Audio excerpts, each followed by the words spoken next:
bulk of the joints that we have in the body, the ones that are usually we have more trouble with than others. So clinically, these may be the most relevant, but certainly they are the most numerous. These are the synovial joints. Here, bones are separated by a fluid-filled joint cavity. They are all diarthrotic, and that literally means freely movable. But again, I would remind you that freely movable is within the context of the structure. Some joints allow different movements than others. Almost all the limb joints are going to be synovial joints, and they have 6 general characteristics, 6 general features. They all have bursa and tendon sheaths associated with them. Their stability will be influenced by 3 factors, and they, again, because of their structures, allow for several different types of movements, and they're classified into 6 different types based on that for synovial joints. So the general structure of a synovial joint, those 6 general features, start with articulate cartilage. So even though this is a synovial joint, cartilage is still part of it. There's hyaline cartilage covering the ends of the bones that are involved in the joint. That prevents crushing of the bones themselves. The bones are separated by a fluid-filled space or potential space called the synovial cavity or the joint cavity. It is unique to synovial joints. The fluid in there is called synovial fluid, produced by the membrane that makes it. There is a capsule, the articulate or joint capsule, which is 2 layers thick. The external is a very fibrous layer with dense, irregular connective tissue, while the internal is the synovial membrane, which is a more loose connective tissue, and cells within there make the synovial fluid. That fluid, the 4th part, is a viscous, slippery filtrate of plasma and hyaluronic acid. It acts as a lubricant. It also nourishes the articulate cartilage.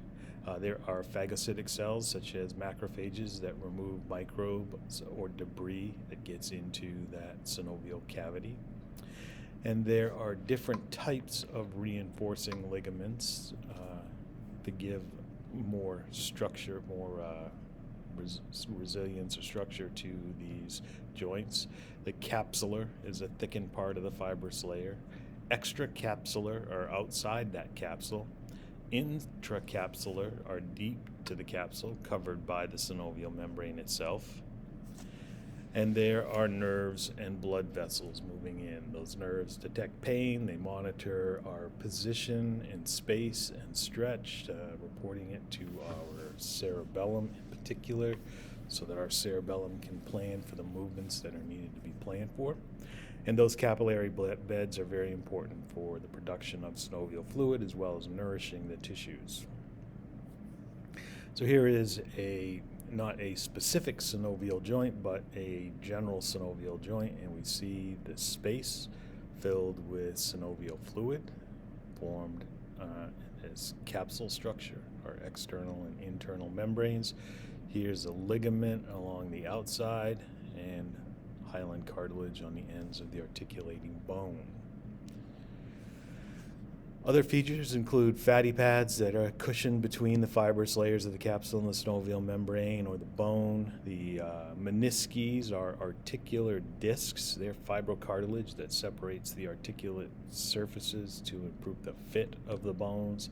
Also very important for stabilizing the joint and reducing wear and tear on the bone itself. Those bursa and tendon sheaths are bags of synovial fluid that are acting like a lubricant, almost like ball bearings in a wheel. They're not strictly part of the synovial joints, but they are very closely associated with it. So the difference is bursa are going to reduce friction where ligaments, muscles, skin, tendons, or bones rub together. And if the tendon sheaths are elongated bursa that are wrapped completely around a tendon when that tendon is subjected to friction. So here we have a bursa in the shoulder joint, and then we have this tendon sheath. So they're very similar structures, but they're organized in a different way.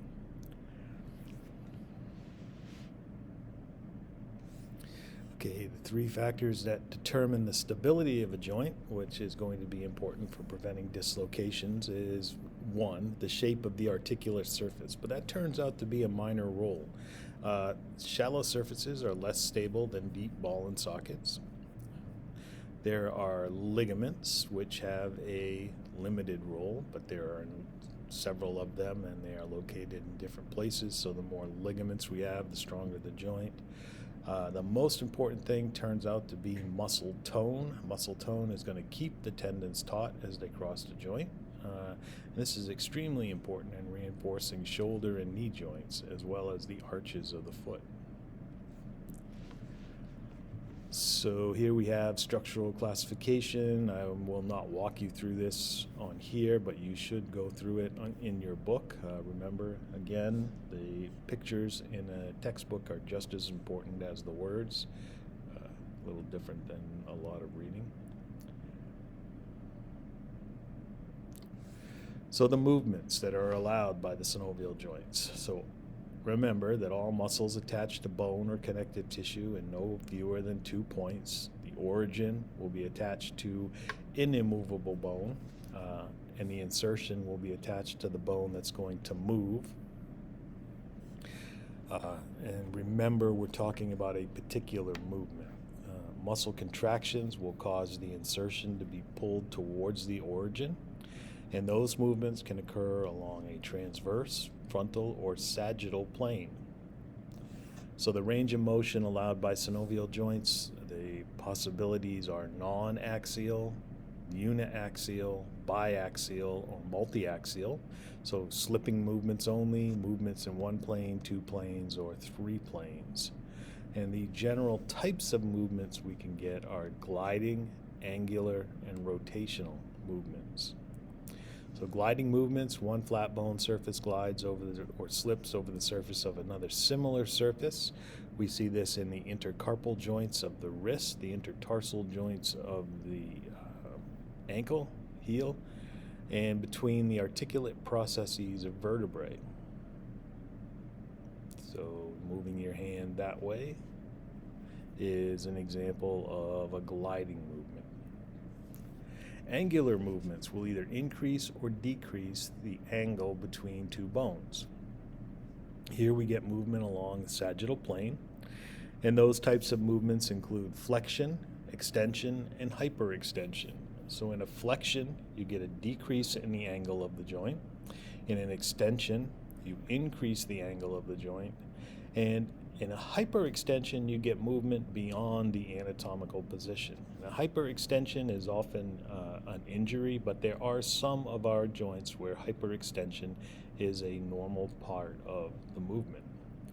So our head, we can flex it by moving it down, extend it by pulling it back, and hyperextend it by looking up in the air.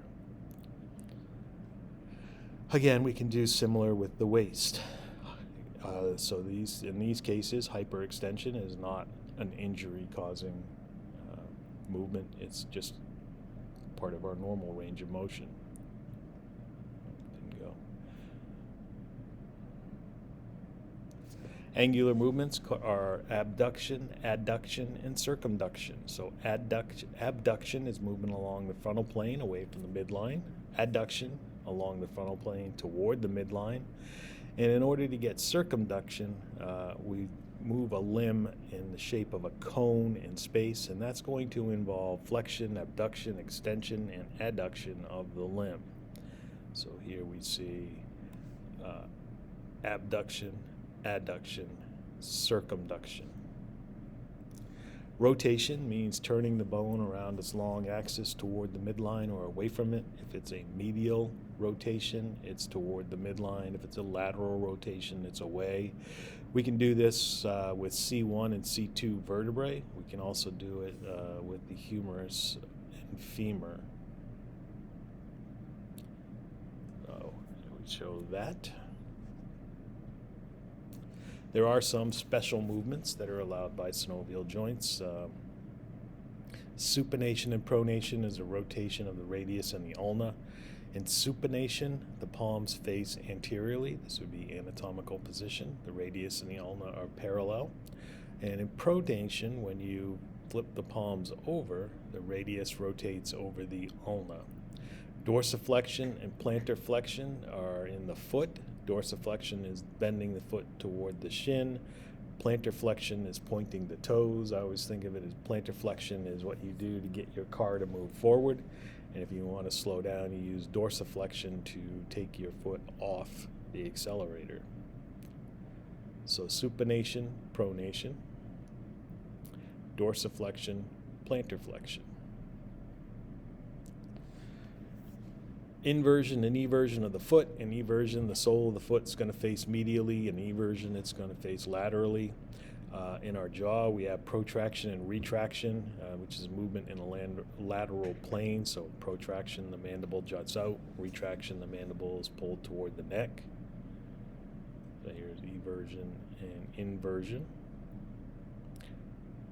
Protraction and retraction.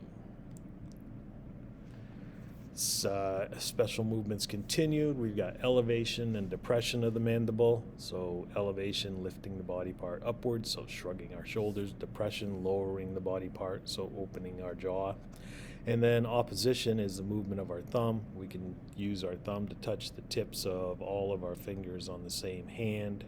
We also use that for grasping motion, and that's the opposable thumb. So elevation, depression of the mandible, and opposition. So again, we've got gliding movements, angular movements, rotational movements, and that gives us these, within those movements, we have these 6 different types of synovial joints. They're based on the shape of the articulating surface as well as the movements that are capable, and they would be the plane, the hinge, the pivot, the condylar, the saddle, and the ball and socket. So here is a plane joint. It allows for non-axial movement, which would mean gliding side to side. Here is a hinge joint. The elbow is a good example of this, where one bone fits into a grip or a traw of another bone, and that's going to allow uniaxial movement. In this case, flexion and extension of the forearm. Pivot joint, a good example, is also in the arm. The radius pivots with the ulna, and that allows for uniaxial movement, but the movement is a rotational movement.